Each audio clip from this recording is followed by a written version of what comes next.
when I sing of the water. Where in the world can we get more water from?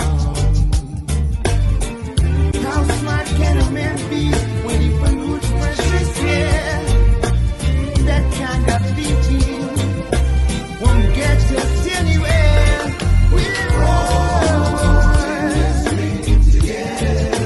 We gotta work it out. We gotta work it out. We gotta work it out. All in this thing together. All together now. We gotta work it out. We gotta work it out. We gotta work it out. The varieties of life are confused, being misused every day. They're sending rockets to Mars while people on Earth they starve. How long you gonna let these things keep going on? We're all in this thing together. We gotta work it out. We've got to work it out. We're all in this thing together. We gotta work it out. We've got to work it out. All in this thing together. We gotta work it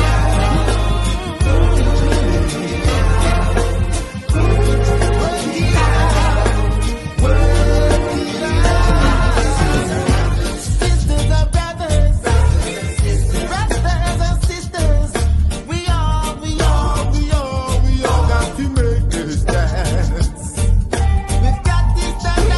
got to stand up, we've got to stand up for the creators plan. Work it out,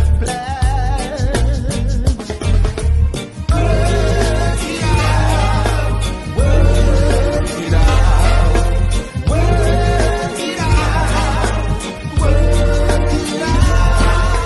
Black and white, hey, red and brown. We all got this dance on. We've got this dance up. We've got this dance up for the creators plan.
Welcome, everyone. This is Errol Williams. Thank you so much for joining us here at HBCC TV. So honored and so privileged to have the opportunity to join with you tonight on our past, present, and future. Now, these live streaming are held every 2 months or bi-monthly. I'm here today by myself. The last time I was here with Sister Sarai McLean. She's getting ready to go to Jamaica on Monday, and she's also getting ready for our community rally for tomorrow. So I'm here by myself tonight, but I've got so much for you, and I hope that it will be a very educational and learning experience tonight as well. Don't forget, if you have any comments, you can put them in the chat room. We are in quite a few places today. We are on YouTube and 3 different channels on YouTube. In fact, we're also on Zoom and we're also on Facebook and a place called Twitch. So we are quite a few places tonight. So if you want to leave any questions in any of those chat room, then I'll be delighted to pick up on those. If you don't hear from me, if I didn't get your question, I do apologize offhand. But our focus tonight will be on the past, the present, on the future, honoring the past, and stewarding the present, and also securing the future. So we will be focused on that. That music I just started with, I think it's a really dynamic piece of music. I always use it on HVCC Live. We got to work it out. We got to work together. I think that's just such a beautiful music, and just really want to say how excited I am about that particular piece of music. Once again, thank you so much for joining me tonight. So honored and so privileged to have you with us tonight. Now, I will be switching a few different screens, and just to therefore then share certain things with you tonight. And as I said before, if you have any questions or any comment, please do put those in the chat room. I want to give a big shout out actually, because today I went down to Brent Black Music Cooperative. I mean, I was just so excited actually that I went down there today. And, I've watched their development over the last 40 years. They started back in around 1985. So I went there today, and they're still going on now. I just cannot get to be there at this time because I'm online, but we do have other HPCC members who will be visiting this evening. And, while I was there, I observed quite a few things, and I observed this mural on the wall. Absolutely fantastic, actually. And what this mural represents are people who have been through the last 40 years. And if you go there, in fact, you will see that they have quite a few pictures, history of some of their pioneers. And it was just such an honor, actually, to be there with them today and just to see what they're doing. And history in the paintings, and so beautiful. And they had this really commemorative brochure. I thought it was excellent. I was reading it while I was there. I thought it was just absolutely fantastic what they have done. And I just wanted to share with you, actually, as we look back at their history, in fact, 7 key things that really stand out for me about Brent Black Music Cooperative. And I just thought that that might be a good place to start, as they celebrate 40 years. And here are some phenomenal things I think that are useful for us to know. They were founded in 1985, not very far from Bridge Park, in fact, probably around 3 miles to 2.5 to 3 miles from where Bridge Park is. They're also known as the home of reggae in the UK, became widely known as the UK's true home of reggae music. They trained thousands of people over the last 40 years, and over the decades, they have provided creative professional training to thousands of young people, musicians, and community members. Truly fantastic what they're doing in the community. Pioneers of the creative learning model. And I was looking at that through the actual commemorative brochure, and I thought it was absolutely fantastic what they do. This 6-step all-in-one learning model, which turns creative interest into income-generating opportunities for people. And I just thought that was amazing. And if you want to find out more about BBMC, you can actually search them on the internet. I didn't have time to put their details there, but if you can't find it and you contact me, then I'll be delighted to share that with you. But they are absolutely amazing. As I go through the 6 steps, learn or develop a creative interest,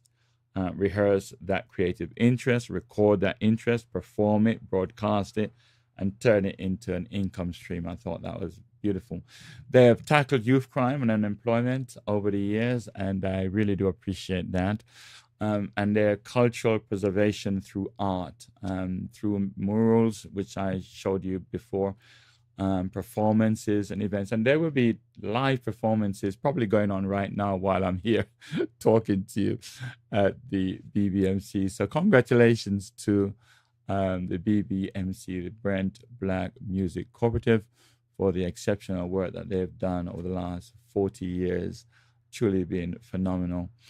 So let me then move on then to another aspect of the past. And for many of you, you don't know who I am. So let me just say who I am so you can actually get a picture of who I am. I'm Errol Williams. I'm a husband, a father. That's one of my great joy in life. I'm a community activist, been involved in the community since 1981. So that's a very, very long time. I'm a management trainer by profession. I'm a web designer, creative graphics designer, author of 5 books. I'm going to give you a link where you can download one for free in just a moment. I'm also a pastor, regional supervisor, so I oversee around 9 churches within the north of London, and I'm also a national trustee or national director of the Church of God of Prophecy. I'm also a Bible teacher and a student as well. And finally, I love chess, backgammon, and dominoes. Very good at dominoes, by the way. So if you ever sit opposite me to play against me, do expect to get a 6 loves. Well, that's enough about me. Well, there is a book that I have written that you can download, and it's really relevant to what we're doing this weekend as well. And it's called Building a Dream. That's the book that I wrote right there, Bridge Park Experience. And if you take a note of that particular website, bit.ly/HBCC Dream, you can download that book right now, actually, and it's a PDF copy as well, and you can read it. This book has so many lessons. Or if you go to hbcc.live as well, you can actually read the book online as well as download it as well. Now, honoring the past, I wanted to really just talk about some amazing people who have served HBCC and Bridge Park, the community of Brent, with outstanding honors. But they have passed on. They have died, and they're no longer with us in person, but their spirit still live on. And these are the individuals. And if I have missed out any name, we will at some other time mention them and honor them as well in the HBCC Hall of Fame. Our co-founder and chairman of HBCC, Leonard Johnson, and 2 of his brothers has died as well, which is Webster Johnson, an amazing musician, songwriter, singer, businessman, and he was one of the first of the HBCC pioneers to visit America to learn certain things that could help us back here in the UK. And he has passed away. And also his brother, Clive Johnson, who was my dance teacher, an amazing choreographer and model, probably the best I have ever seen. Dancer, model, choreographer, absolutely phenomenal. Well, shout out to Ozzy Gilbert, who was our sports manager, truly amazing. Started voluntary and continued all the way through, gave his heart and soul into that. I want to remember Sam Marcelino. He was our legal manager at Bridge Park, did an exceptional work among us. Also, Gilbert Stapleton, who was our security manager. A lovely man, actually. I remember just before he died, he used to come to the local church as well. Just such a joy to just spend some time with him before his passing. Cindy Worsford, who started the nursery, and boy, did she put her heart and soul into that. Truly, truly phenomenal lady. Mrs. Phillips, one of our caterers at Bridge Park, served us well in the catering department, cooked for us, fed us well, and shout out to all these people's families. Wonderful things that they did for us. Also, Winston Dennis, wow, what a man he was, a business expert, also expert in housing. And I remember he set up one of our first housing association and linked that in with other Black association back in the time. And he did such a phenomenal work among us. And his work went further into the community, into the church as well. and also beyond. Who can forget Michael Bernard? He was in the latter days of HPCC, one of our lawyers, and he did a phenomenal work among us. Les McNeil, an HPCC member and an entertainer, truly phenomenal. His funeral I attended with Pastor Delaney, and it was an amazing celebration of life for him. James Brown was a very young man who was killed and served us. I remember he was on one of our arts and culture weekend. We took young people away and we taught them things like voice training and dance classes and drama classes and singing and songwriting, all kind of things, arts and so on. And it was just phenomenal. And I was a part of that as well. Bishop T.F. Foreman, my spiritual father, HPCC spiritual father, and he was an amazing supporter of HPCC. And then a good friend of mine, Philip Williams, who was killed, who died during the time of the early days of HPCC. Now, I want to honor these wonderful individuals who have done so well among us. And to tell you the honest truth, it's just truly phenomenal what they have done. Truly phenomenal what these individuals have done.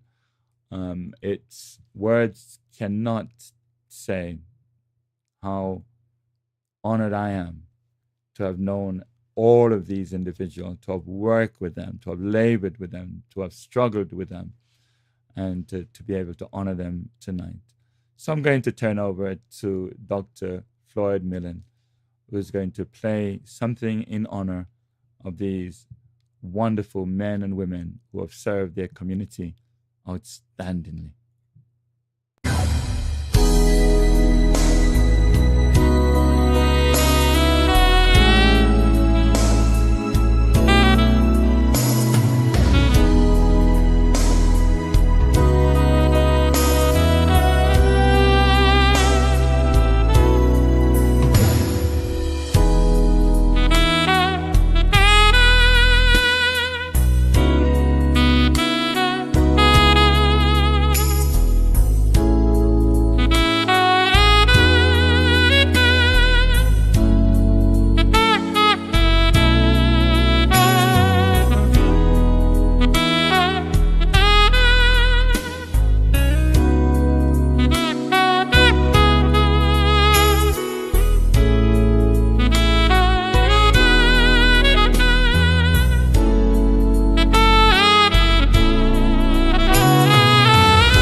Yes, that was the amazing Dr. Floyd Millen, one of the most excellent saxophonists I've ever listened to live, and so honored to have him just play that music today to honor those who have passed in HPCC.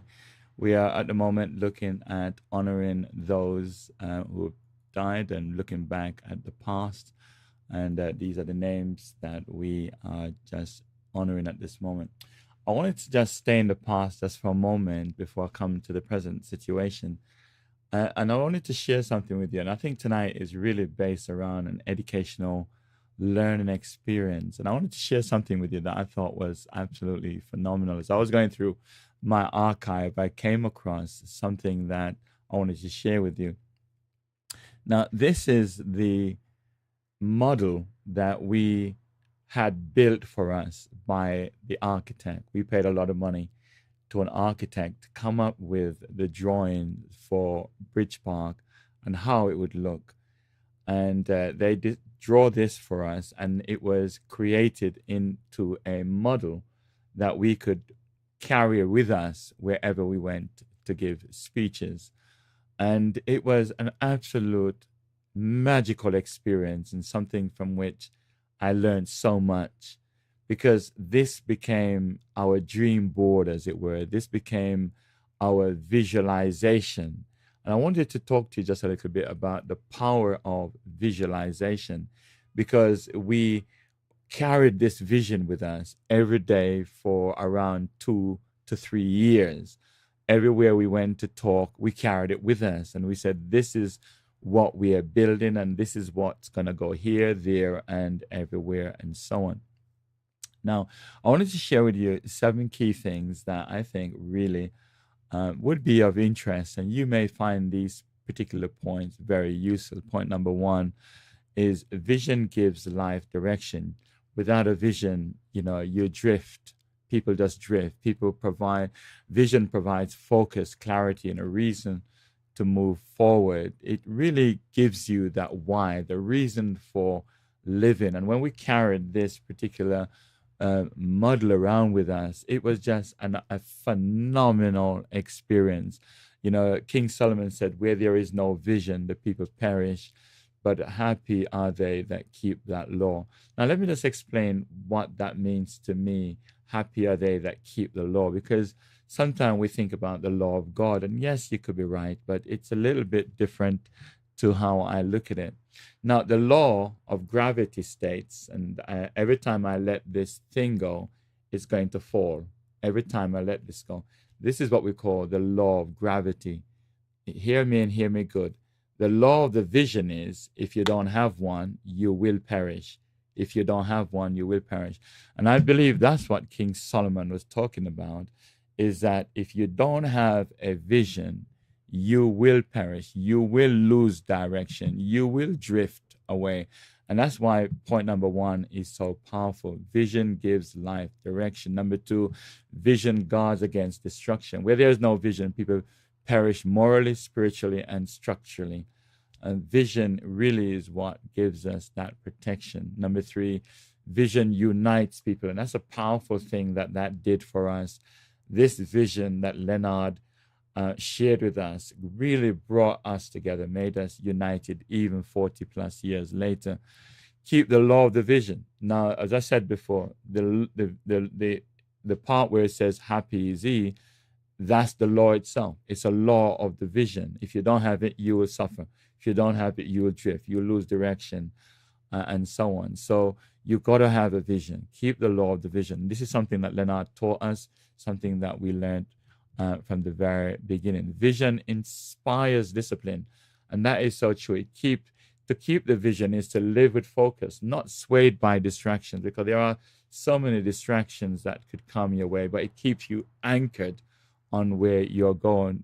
Those with vision live by higher standards. They make decisions based on destiny, not out of impulse, and that's absolutely phenomenal. Vision produces blessing, and happy is he. If you have that vision and you have it written down and you have it in front of you, like we did constantly. We had it in front of us. It was the power of visualization. I really think this is truly amazing. The vision produced by, and finally, it. I would say to you, create your own dream board. Just as HPCC carried the bus garage, the bridge park, we used to call it bus garage, the bridge park model across the nation, each of us must have our own dream board to keep the vision alive, focused, and in front of you until it becomes a reality. And that's exactly what we did. We kept it in front of us. We talked about it. We dreamt about it. The power of visualization. And my good friend Ray Fearon, the actor, had this to say. He said, everything I am today, the actor, the artist, the man, began in Stonebridge. He says, the annex, HPCC and Bridge Park gave me vision, gave me purpose, gave me roots. Without that foundation, there would be no Royal Shakespeare Company, no drama school, no stage, no voice. I stand where I am today, he goes on to say, because someone believed in a little boy from Harlesden, Ray Fearon. Ray, we wish you all the best as always. Ray and I went to the same acting school. I decided to go into education. He decided to go into drama school. And I'm glad I went where I went, and I'm glad he went where he went. But we were in the same drama school, under the same teacher, and we were doing so well. But he just went and excelled, and we give God thanks. Don't forget, if you have any questions for me, please put those in the chat room. I'll be able to pick those up and address any point you have. I want to focus what's happening and in the present situation, and I call it stewarding the presence. And we have to be good stewards of the resources that we have. A steward is someone that manages another person's property, finances, or affairs. And really, all of us are really stewards in one way. We are really stewards of other people's resources. And I would say God owns everything, and therefore we are just managing his resources. Currently, what's happening, Save the Bridge Park, Preserving Our Legacy, is a bold fight to protect our legacy and to preserve our community, to keep Bridge Park in Black community hands forever. We are fighting for something that we believe belongs to us, and Brent Council believe it belongs to them. And really, they have deceived us, they have lied, and they have cheated us. And that's exactly how we feel. This is what we believe. We had a deal with them, and they broke that deal and did what they did by taking us to court. But we will fight for our legacy, and we will fight to preserve our community and to keep Bridge Park in Black community hands, even though right now it is in the hands of Brent Council. We were in court against the London Borough of Brent over Bridge Park ownership. Despite our appeal, the court ruled against us.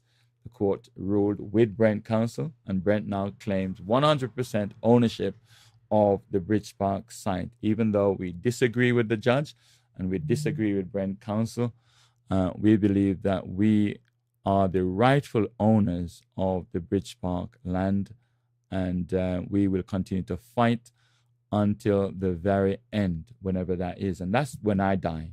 I will fight until I have no more fight left in me against Brent Council and against whoever they choose to build on that site. We will fight them to the very end, and we will do so legally. We will do so honestly, and we will not be rioting at all. We will do what we do in love and in peace, and as peaceful march and peaceful protest we will put up. We will not go away quietly. We will fight to the very end. But what we want to point out is that we have a rally tomorrow. That's from 2 p.m. to 6 p.m. at Bridge Park, on the very Bridge Park site, where we will demonstrate and we will show that we are not going to give up. We are not going to stop this fight. This fight is not over. We want to give a message to Brent Council This is not over, and it's not going to be over until you give the rightful owner the project that belongs to the community. Brent Council, we know that the councillors that we are up against today were not the councillors in the 80s. They were not the councillors in the 90s. Councillors come and go. But it's amazing when we look back at the promises that were made and how foolish we were to trust them. It was an absolute foolish decision that we took to trust them because they speak with what we call forked tongue. They say one thing, but they mean another. And I just want to show you the heart of Brent Council. We had a meeting with Councillor Bart and his team, around maybe 8 or 10 of them around the table with us. We met with them, we sat with them, and we tried to, not negotiate, but just to discuss what's going on and to find out. But here's the thing that I left with, and you could make of it what you will. Here's the thing I left with. Around 8 of us met with them in the Brent Council offices. We sat around the table with them. We dialogued with them for approximately an hour.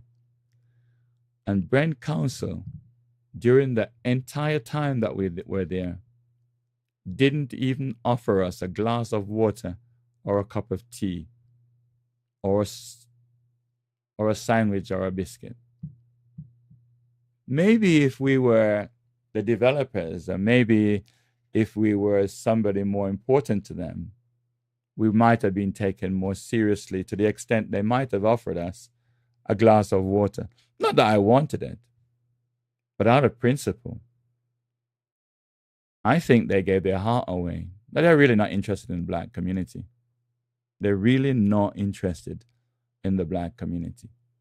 And if that's not a clear case in point, then someone would need to help me and guide me in this. We have never, ever done that to anybody who visited us. Never. But maybe that was an oversight on their part. But there you have it. So we have this rally today, and we're asking everyone to join us peacefully. We don't want no trouble whatsoever.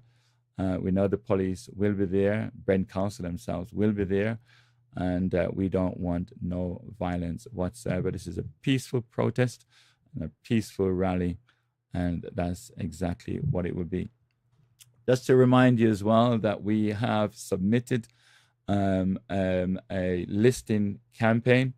We have launched a public campaign and held 2 powerful meetings to secure listing status for Bridge Park. Now, why listing matters? Listing a building protects it from demolition or harmful alteration, preserving its culture historically, and really looking at the community value as well. So what we are saying basically is that we don't want our legacy to be erased, and that's exactly what Brent intends to do, is to erase the history, to erase the legacy, and we are fighting to stop that. Listing Bridge Park protects it as a historic Black achievement. It preserves its legacy for future generation. We didn't build Bridge Park for ourselves.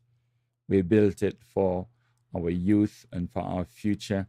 As Leonard once said, it's about time we had a piece of the pie. Don't you think so? Don't you think we deserve something? What someone wants to do is just give us handouts. We want to be able to create our own future, our own economics, and so we can and control our own destiny. When we are in the hands of somebody else, then they determine how long we exist. And that's exactly what happened to us. Can you believe that in the first year of operation of Bridge Park, in the very first year of operation, Bishop Mike Wilson was our general manager. In the very first year, we turned over 53% of our own expenditure and our own income. 53% we turned over.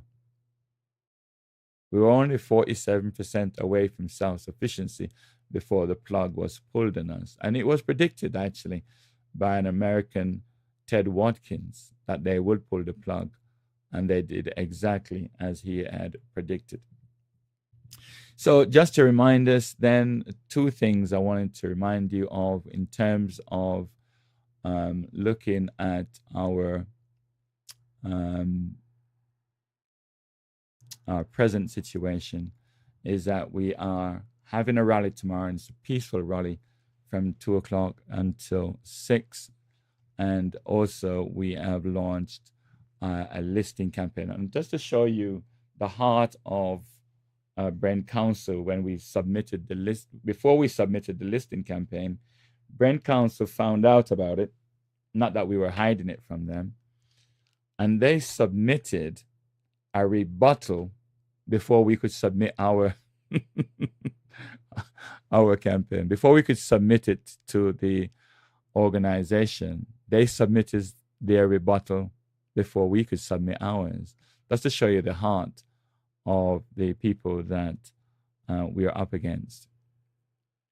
But that's where it stands. And here are 7 reasons, really, that we are having this rally tomorrow. Here are our reason for this rally: to honor the legacy of Black pioneers. We must protect what our elders built with vision, sacrifice, and unity. Leonard didn't do this in vain.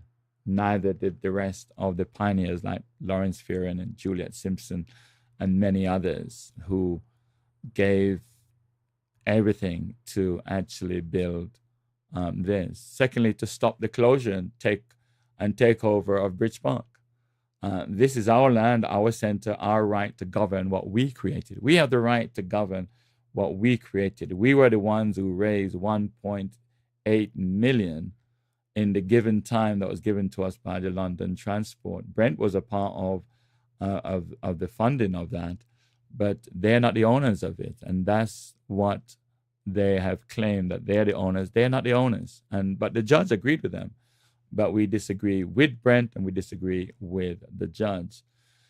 3, to demand justice and accountability from Brent Council. The lies, the deception, the injustice must be exposed and challenged, and we will continue to challenge Brent Council all the way to the end. Number 4, to unite the community across generations. This rally brings elders, youth, families, and leaders together as one voice. And when this rally is over, we will do another rally. We will do another one. And we will not stop doing these rallies until we are heard, until we are brought back to the table. And maybe then Brent Council could offer us a cup of tea. Or maybe we will offer them a cup of tea because they may come to us. Number 5, to awaken public awareness and national support. And I would also go as far as to say international support. We're going to make as much noise as we need to make so that the whole world is aware of what's happening. Again, just like how this police officer had his knee on, George Floyd's neck. And so we must let the nation know that Brent Council needs to take their knee from our neck and let us do what we started to do and to build our own community and our own future. We're not here to fight against Brent. We want to work with Brent, not fight against them. That's not our purpose. That's not our intention. We started out working with them, and we had some really faithful people, but then they left and others came in and changed the whole game altogether. We want to defend our culture, economic, and spiritual heritage. Bridge Park is not just a building. It's a symbol of ownership, excellence, and hope. And finally, to secure the future for the next generation. We're not doing this for ourselves. There are other people coming after us. Well, I'm 65, 66 this year. It's not long before I'm off the scene. But what about our children and our children's children? You know, the scripture says a good man leaves an inheritance for his children's children. We are fighting so our children and grandchildren can inherit what is rightfully theirs. And this is the purpose of the rally. We're not there for any other purpose than to fight. And we will continue the fight. We will not stop rallying. And if we have to march, 1 million people march to Brent Council, we will do it. We will not stop I want Brent Council to go on notice that we will fight you to the very end. We will not stop. You have done what you shouldn't have done, and you have done some evil things against us. I won't go into all of them here today, but I really want it to be known. And I really want to say to everyone, if you're you're available, it would be great to see you at the rally. You know, it's interesting, a particular point that Desmond Tutu had to say, and I thought it's such a powerful point. If you're neutral in situations of injustice, you've really chosen the side of the oppressor. And that's really the reality. And I know that there are lots of people who are not with us. Not everyone is with us and for us. They never were. And even when we were, fighting against unemployment and bad housing, and we were the ones who fought against the high-rise flats in Stonebridge because they were causing havoc. And I'm so glad that Brent Council eventually listened to us and tore them down.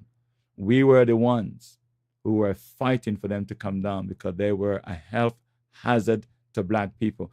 You know what's interesting is that when Stonebridge was first built, Black people couldn't even get in. Black people could hardly get in. And when they realized the health problems, Black people could hardly get out. It was a crime hazard. And Leonard Johnson, Lawrence Ference, Juliet Simpson, and others fought for that jungle to come down. We had a report that was written called The Reality of Life in Stonebridge. We still have that document today if anyone wants to see. I think I'll put it up on the website, hbcc.live. Let me then, I want to just, in honoring our presenter, Dr. Floyd Millen is going to help me here tonight. And I'm going to turn over to him as we steward the present. May God richly bless you. I'll be right back in just a moment.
Well, welcome again, everyone. Someone said no sound, so that may be an issue in my end.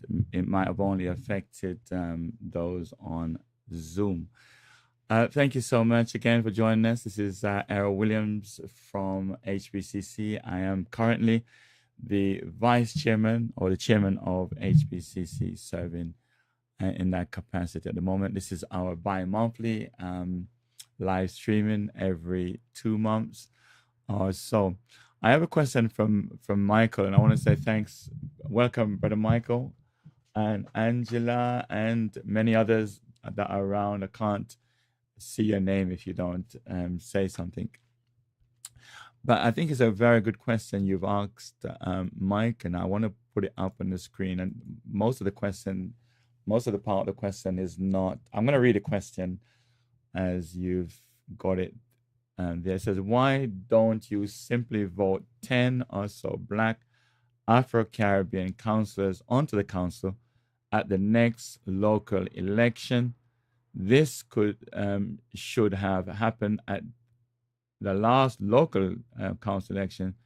You have to fight from within. Marches help, but votes in council meetings count. Excellent point, Mike. Here is the challenge. Oftentimes, we do see a lot of Black councillors in position over the years, and some of the very said Black councillors are some of the ones who team up with the enemy and fight against us.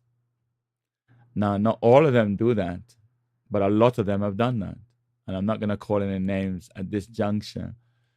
But sometimes you can't even trust some of those who say that they are there to support the Black community. But they will tell you straight away they're not there for that anyway. But not every Black councillor has supported, the cause, unfortunately. So a great point that you've raised, and it should work in reality, but that's not what really happens, unfortunately. So sorry to have to share that way, but that's what I've discovered in the last 44 years. There's been quite a few Black councillors. Some of them don't even speak up. They don't meet with us. And maybe they themselves are under pressure. It's just like, they've got to toe the line with their party. So if they're a Labour Party member or a Conservative or a Liberal, they've got to toe the line, or else they could find themselves in particular issues. But I want to speak about one such person who has been a phenomenal help to us. I mean, when I say phenomenal, I mean phenomenal help to us. And this lady really that I'm about to share with you, she was a Black councillor and also the mayor of Brent, and she stood with us every step of the way as a councillor, as a mayor, and even today, though she's not in the country at the moment, she's still standing with us at the rally. And this is what she has to say currently.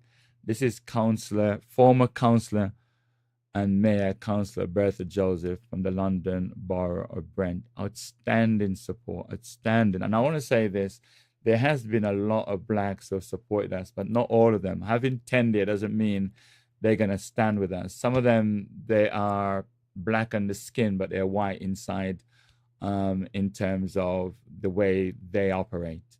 And I'm not suggesting for one moment that every white person is against us.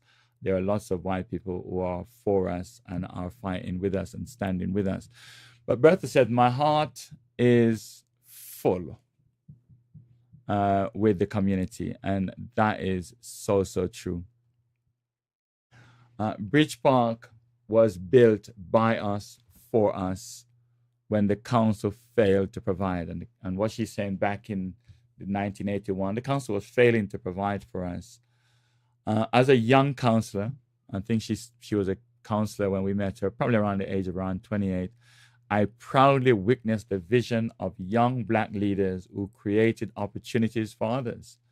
Now that legacy is under threat, she continues to say. It is shameful, and I totally agree with her, that the only successful Black-led initiative in Brent faces closure.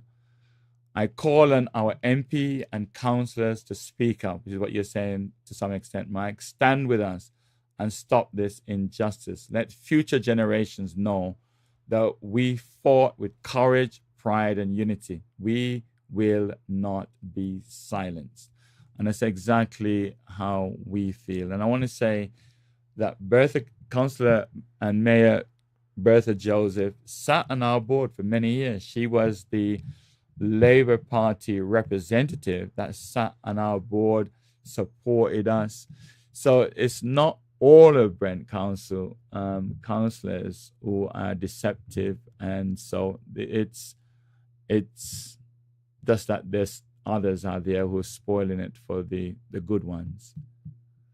And Bertha Joseph has never put a foot wrong. She has supported us from the very start until even now, and she has stood the test of time with a lot of other Black councillors as well.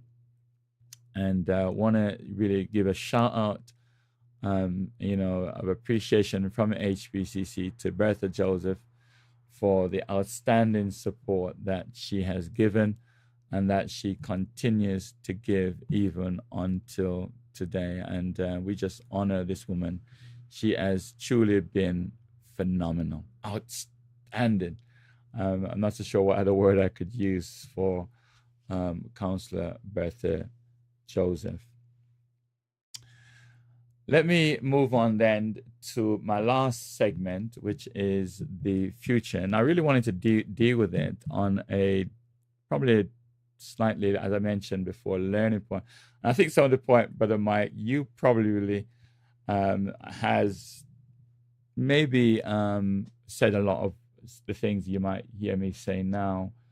And I want to start off by talking about what I would see some of the struggles of Black people in the UK. What are some of these struggles that we as Black people face in the UK? And it is absolutely amazing, actually, because I've heard you sing some of these, Michael, and I really wanted to just touch on some of these things because, Bridge Park is just one of those struggles that we face, and there are so many that we face. And I really wanted to just share on 7 key things that really are affecting us here in the and these are what people say, and you may or may not agree with some of these points.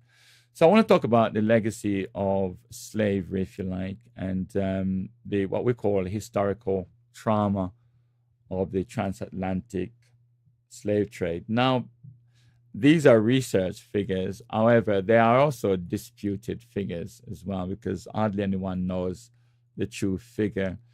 But over 12.5 million Africans were forcibly taken, and over 2 million died during the Middle Passage. It was the worst slavery in history. And I think the transatlantic side of it is what gave it that added edge.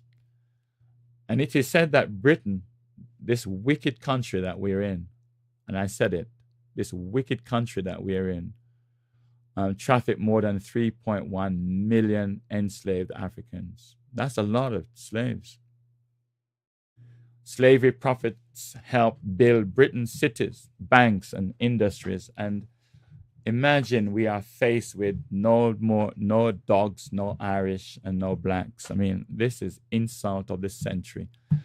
And when I think back and look back at that, it's a shame that the government would allow such signs and such things as late as 1960s and so on to be up. Absolutely shameful. And enslaved Africans were treated as property with no rights. There were no rights. Some African, and this is one of the things that gets me, because one of the things that is often being said, slavery would not have been possible without the help of Africans. Some African kingdoms collaborated with selling rival tribes that they were up against, and they were selling slaves. And some African nations have already apologized for this. I've already apologized. The trade lasted over 400 years. The legacy of slavery and is still fuels racism, trauma, and inequality today. Now, there are lots of people who may say, it doesn't affect me. And maybe it doesn't. It doesn't affect you because you've overcome it. But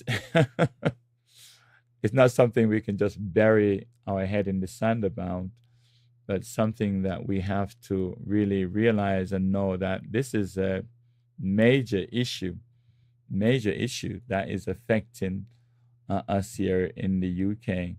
And I'm just speaking about the UK at the present moment in time. Now, it's interesting, actually, because these are underwater sculptures. One is in Grenada, one is in Enrita, Maria. And these are underwater monuments just to commemorate the amount of Africans who were thrown overboard, who were just treated worse than anything you can imagine. I mean, it's tragic. It's tragic. Now, there are people who will tell you, get over it and move on. Well, why does Britain have Remembrance Day every year? Why do the Jews do it? Nobody tells them to move on. It's interesting, but you want to tell the blacks, you're an insult to us. We don't want to hear your voice. You're an insult to us. When you tell the British to forget Remembrance Day and to forget all those millions of people who died in the World War, you tell them to forget it and move on. And then come back and tell me to move on. But this is a major, major issue. And what's interesting is that,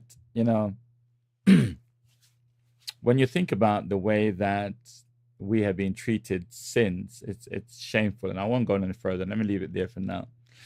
The other thing that I see that is affecting the Black community in this country is fatherlessness.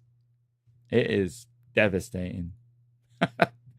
I cannot begin to tell you. Over 50%. Now, these are statistics that I've searched, but they could be wrong.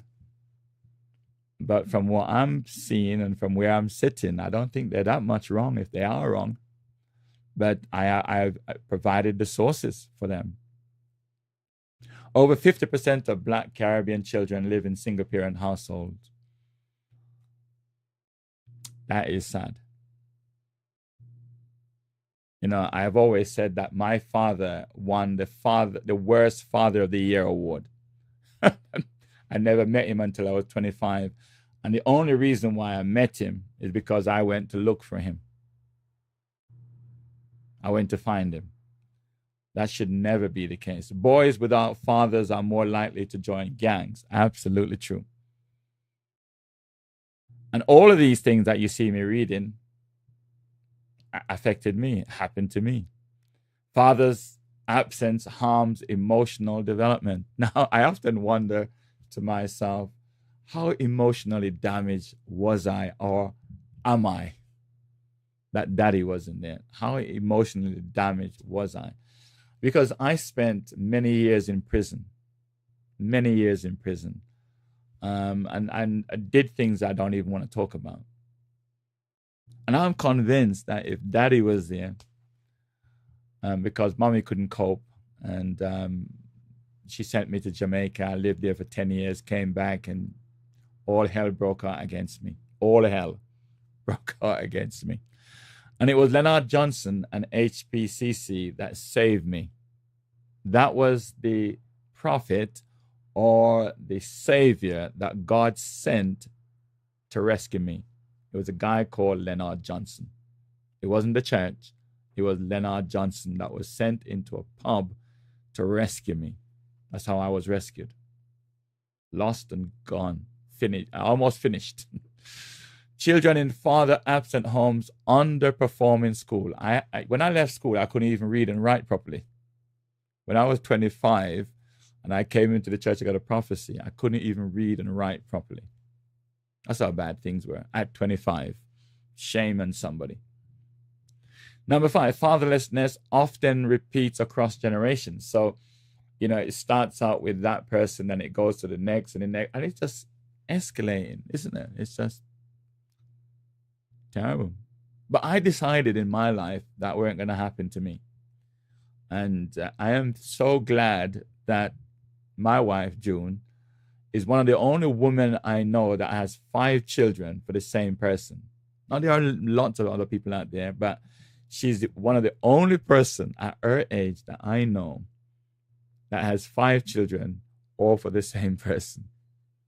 And I decided I weren't going to leave her under no circumstances whatsoever. No matter what happened, I'm staying. Single parent, Black families face higher poverty risk. And that's obvious because it's only one finances. I have seen the struggle of single parent mothers and some single parent fathers, but mostly women. I've seen the struggle, and it's hard, it's tough. It really is. And I have to commend those single mothers who struggle to keep things going. And I want to say to every father who doesn't know where your child is and you're not supporting your child, shame on you. Shame on you. Change it from today, from this very moment. Make a decision that you will change that concept. You will change that situation, that you're going to be there for your child, no matter what the mother did. But be there for that child. Girls without fathers are more vulnerable to early risks, higher rates of teen pregnancy. England have one of the highest, I don't think it's the highest at the moment, but it's got one of the highest rate of teenage pregnancies in Europe. One of.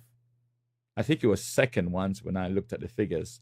Not recently, but some time ago. So fatherlessness is an epidemic. It is destroying us here in the UK. Now, I really do strongly recommend that Black families really work harder at our relationship,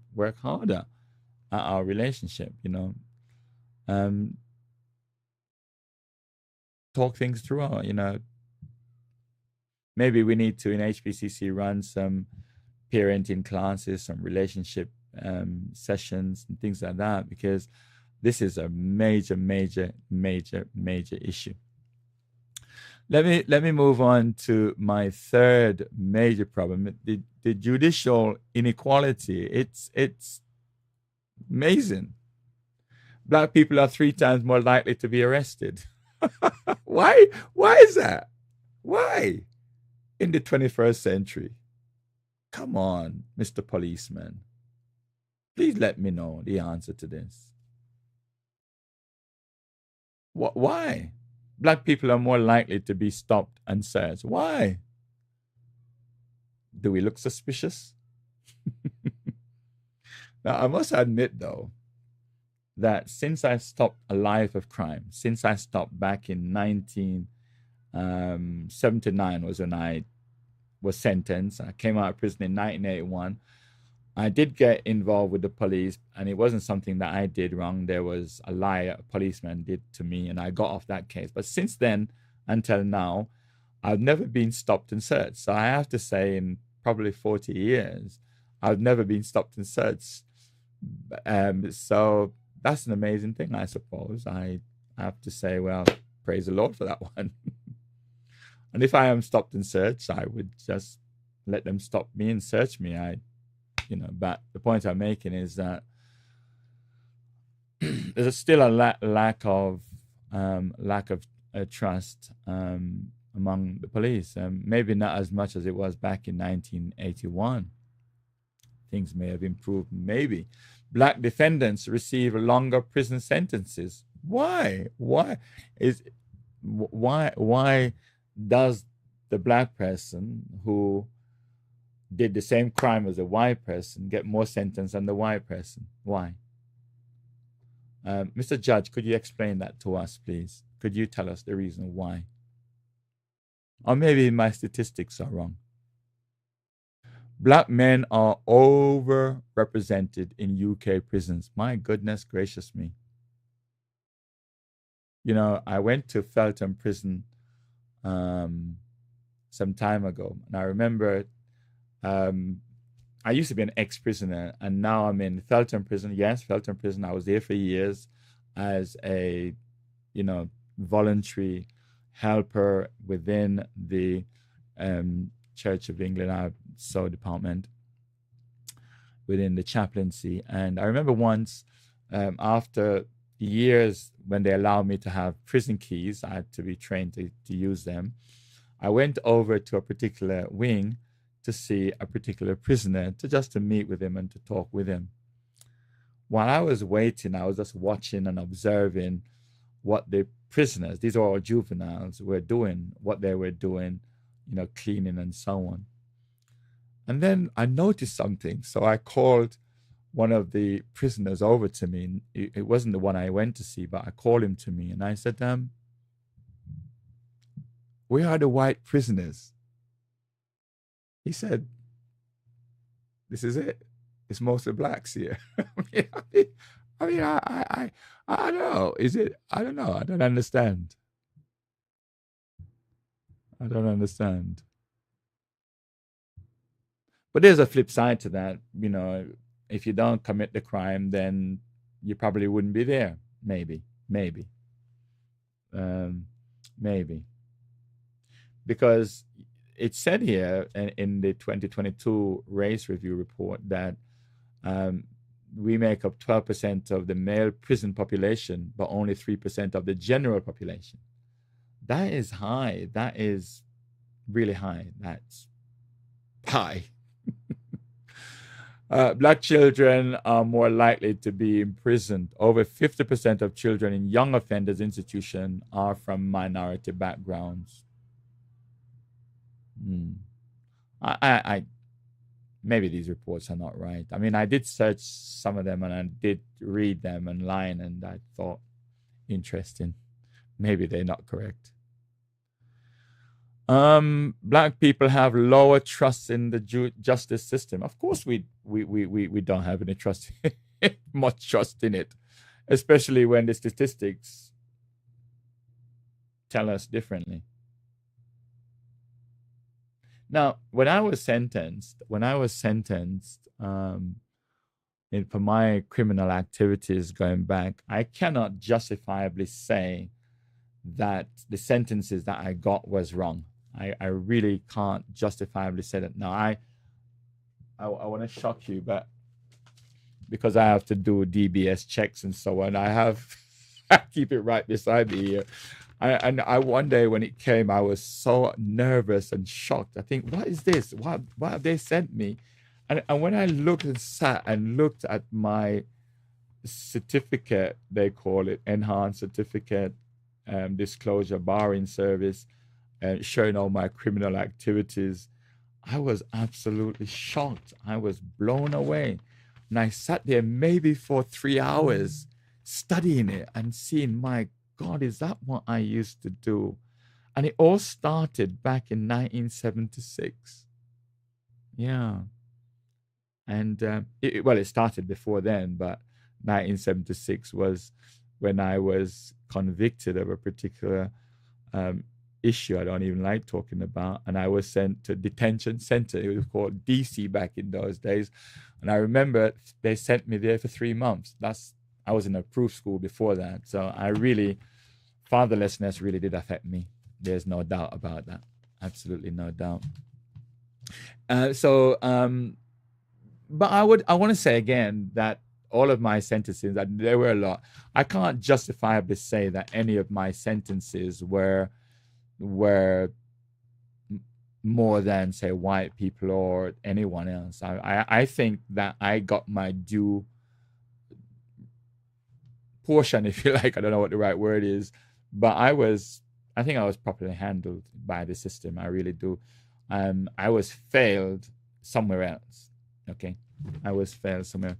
And interestingly enough, actually, the very first skill I learned, listen to this carefully, the very first skill I learned was in prison. I learned to be a bricklayer. I learned that when they sent me to Borstal training, and I learned how to be a bricklayer. And I came out as a good bricklayer as well. Ethnic disparities persist even after controlling for factors. Race remains a predictor of harsher outcomes even after accounting for plea or offenses. So ethnic disparities persist even after controlling for factors. So even when people plead guilty or whatever the case might be, there seems to still be some injustice by the system. I really can't say much more than that, with the judicial inequality, but this is a cry that has been made by lots of people that the system needs to be looked at, the way that sentences is being performed. And I think it's probably being looked at. I don't know what the outcomes have been, but these are some amazing things. Systemic racism and structural disadvantages. Wow, I tell you, this is a biggie. Black households are more than twice as likely to live in poverty. Yeah, I could see why. More likely. Black pupils face higher school exclusion rates. I mean, I was one of those actually that was excluded. But funny enough, when I think about my exclusion, I think it was right. When I look back, I was really a problematic child. I really was a problematic child. Now I don't use my example for everyone, but because there are different. Sometimes the teachers don't understand Black kids, especially Black boys, and so it's easy to exclude them. Black graduates earn less than white graduates, even with the same degree or class. And that's what the report says. Black people are more likely to be unemployed. I remember when I was unemployed, but then I was unemployable. I mean, I just didn't have any skills. I didn't have anything. I mean, I just couldn't read and write properly.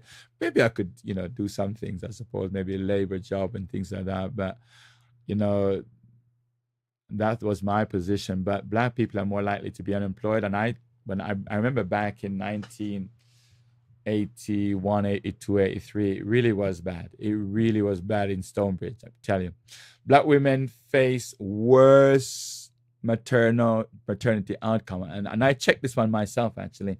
4 times more likely to die in childbirth. I don't know what the reasoning behind that is, but this is interesting because I specifically wanted to search that one out for myself, and the report was there, and you can search the report yourself. I decided that I would, put the sources of those, and the sources are there. Black people experience more discrimination in housing. Well, if racism exists, then obviously it's going to be discrimination that takes place. Black communities face greater policing and surveillance. Yeah, more likely to live in heavily policed, high-stop areas. Yeah, interesting.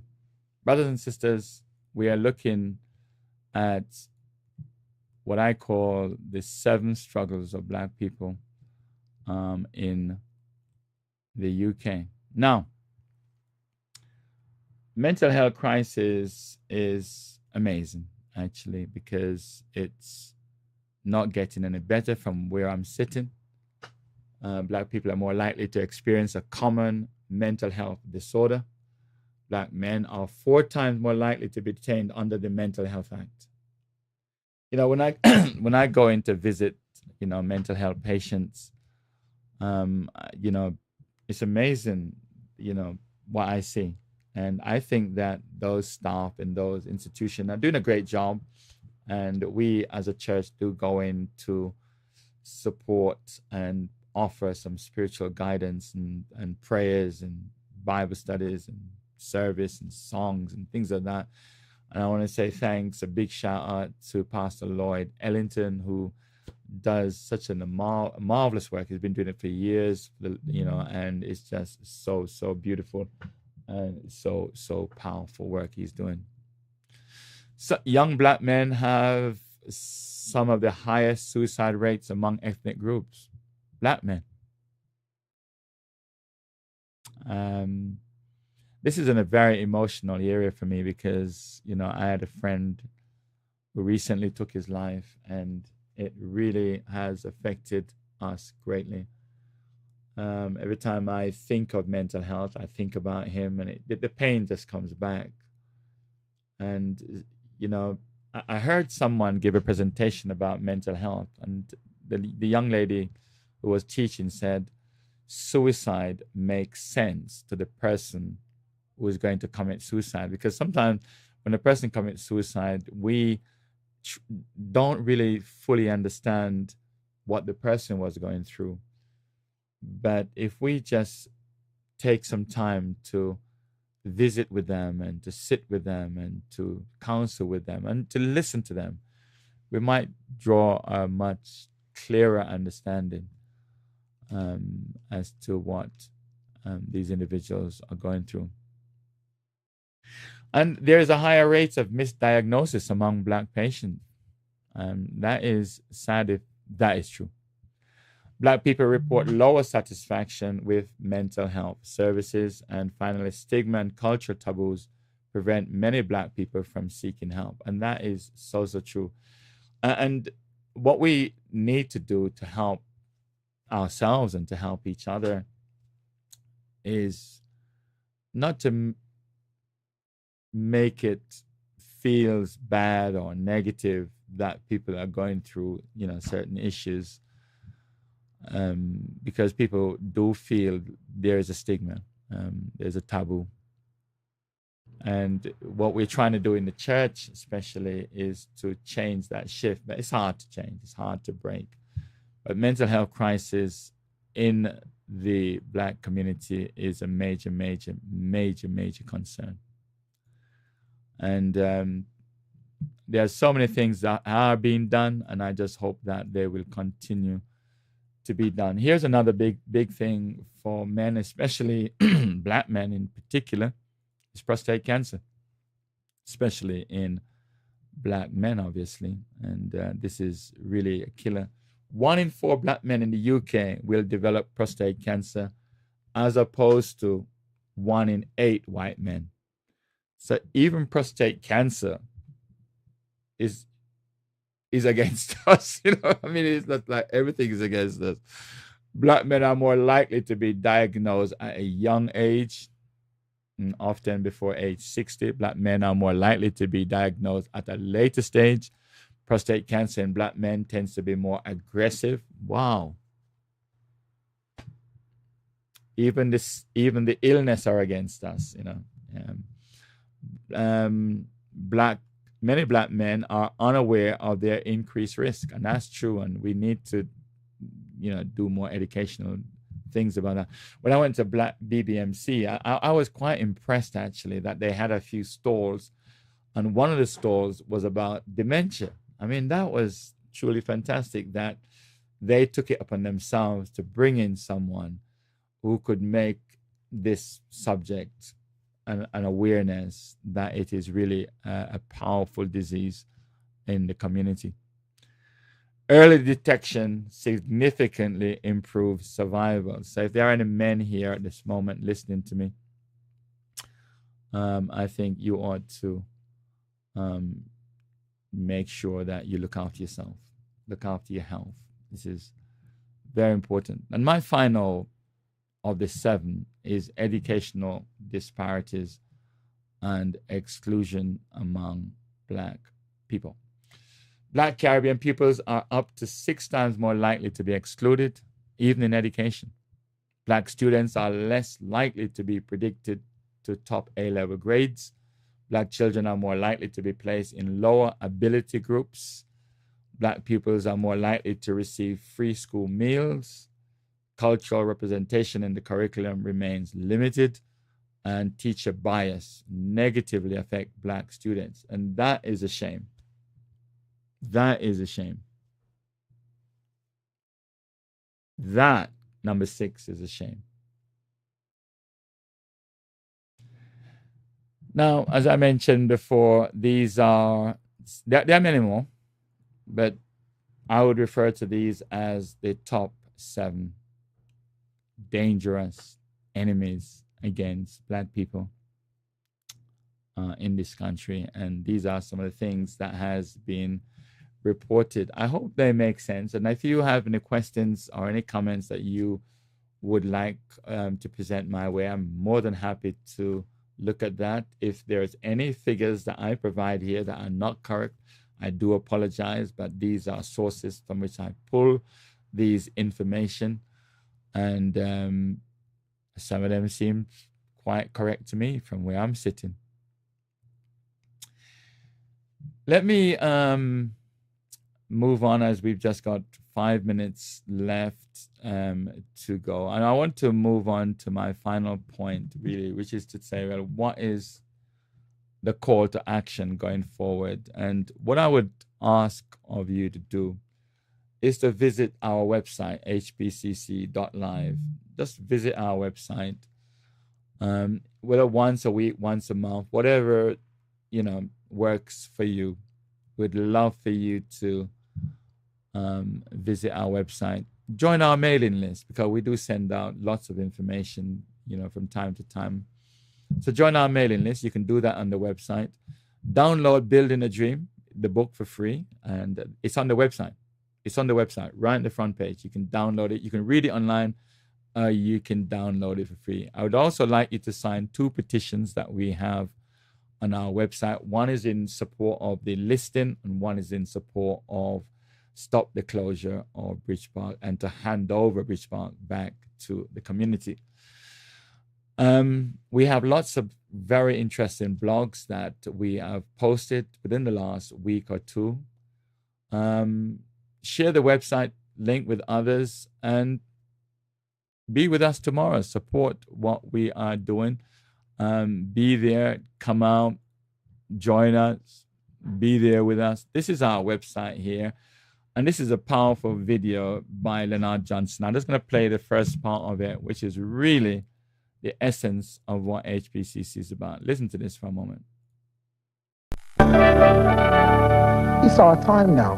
That's the reality. It is our time now to get a piece. We don't want half of the cake of England. We don't want half of the parliament. We don't want half of the government. What we want is a fair share of the cake. Stop taking the whole cake out and not giving us none. We want some. We're entitled to it. We have paid for it. We have sweat for it. We have died for it. We have bled for it. It's about time, and that's really where it starts. So basically, this was something that Sir Leonard Johnson shared with us back in 1981-82.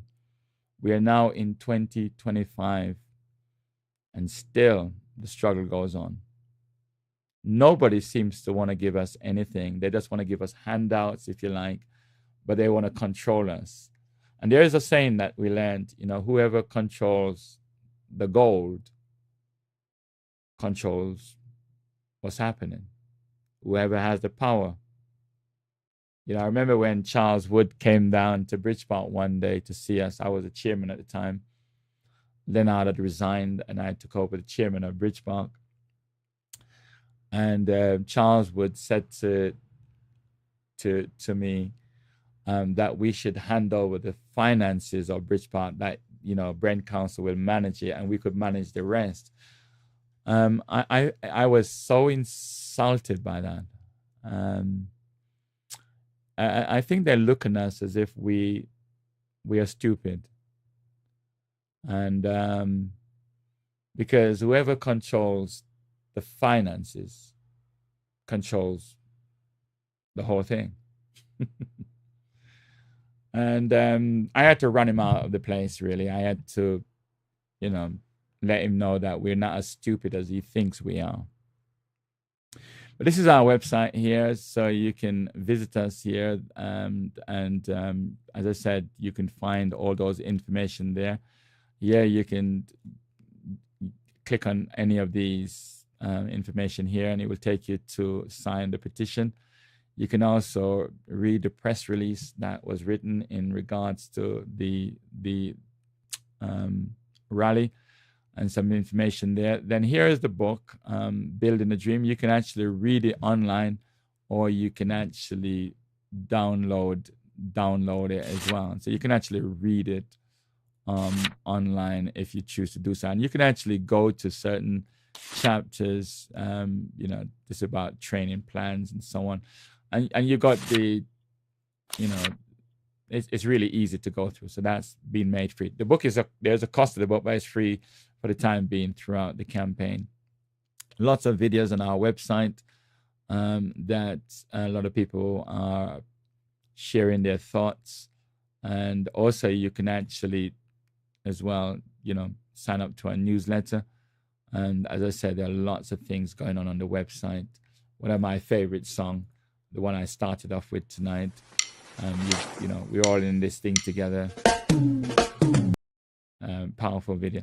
And there's a lot of things going on, as I said, on the website. Some powerful things on the website. Really, it's really more of a learning website, educational website. And I love the point by Nelson Mandela, the Right Honorable Nelson Mandela. Education is the most powerful weapon we can use to change the world, and that's amazing. Thank you for that thought.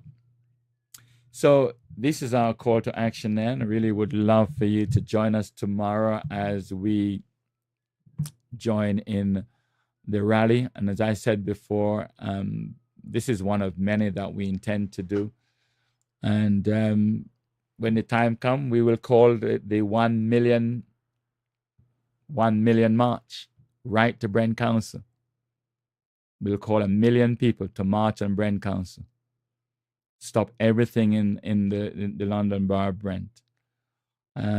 We will not be silenced. We will not give up. We will not stop. And as our chairman rightfully say, and I want to close out on his words that I think is so profound. It's a reminder of really what we started out with, really what the fight was really all about. And our chairman, I miss him quite a lot, actually. It's really sad to know that he has gone on. And it's amazing, the lies that people told about him. The absolute audacity of a newspaper, press newspaper, to print those lies. It is a shame. They didn't even study the facts. They didn't even try to find out, but they printed those lies in their newspapers. Maybe they were fed to them by the enemy, and they would say lies like he owned yachts and he's got hotels and all these things. I wish he did have them. And I watched, when someone was chasing Leonard around the car park to stab him.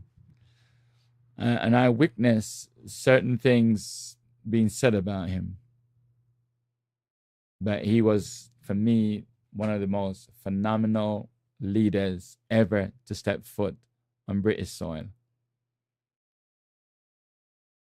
When London Transport gave us 6 months to raise £1.8 million to purchase the premises, Leonard went to work. And in less than 6 months, he was able to raise 1.8 million to purchase it. No one believed it was possible. Even some of us that was around him did not believe it. But I think his words will echo into the minds and the hearts of those of us that are here. I want to say thank you so much for joining me tonight. It's been a joy and an honor. I want to say thanks to Royal Patty for sponsoring our event tomorrow, as well as the Church of God of Prophecy in Wembley, and many others whose names I won't mention, who have supported and have given finances to support the fight and the cause. We salute you. So may God bless you and keep you. May God cause his face to shine upon you and be gracious unto you. May the good Lord lift up his countenance upon all of you and grant you peace. The closing with Sir Leonard Johnson.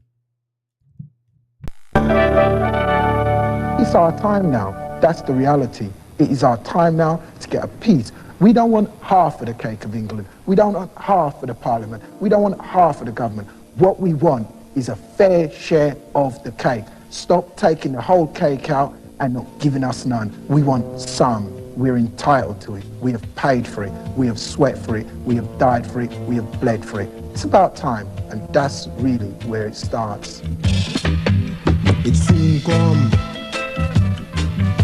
It soon come. Look out, look out.